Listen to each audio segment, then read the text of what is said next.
اللہم صلی وسلم دائما ابدا علی حبیبک خیر الخلق کلہم سیدہ ام سلمہ بنت ابی امیہ رضی اللہ عنہا۔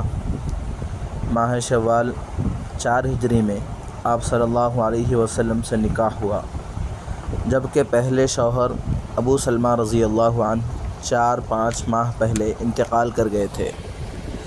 سیدہ ام سلمہ رضی اللہ عنہا نے 58 ہجری میں انتقال کیا، جبکہ عمر شریف 84 سال تھی۔ حضرت ابو ہریرہ رضی اللہ عنہ نے نماز جنازہ پڑھائی۔ ازواج نبی میں یہی وہ خاتون ہیں جنہوں نے سب سے آخر میں وفات پائی ہے، رضی اللہ عنہ۔ ازواج مطہرات میں حسین و جمیل خاتون شمار کی جاتی تھیں۔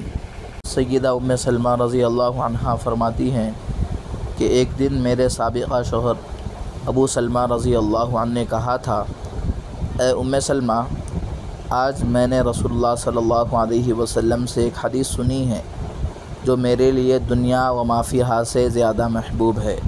رسول اللہ صلی اللہ علیہ وسلم نے ارشاد فرمایا، جس شخص کو کوئی مصیبت یا آفت پہنچے اور وہ انا للہ پڑھ کر یہ دعا کرے، اللہم عندک احتسب مصیبتی ھذہ اللہم اخلفنی فیہا بخیر منہا، تو اللہ تعالیٰ اس سے بہتر چیز عطا فرمائے گا جو اس سے لے لی گئی ہے۔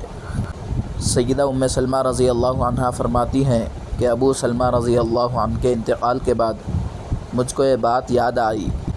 جب دعا پڑھنے کا ارادہ کیا تو خیال آیا کہ مجھ کو ابو سلمہ رضی اللہ عنہ سے بہتر شوہر کون ملے گا۔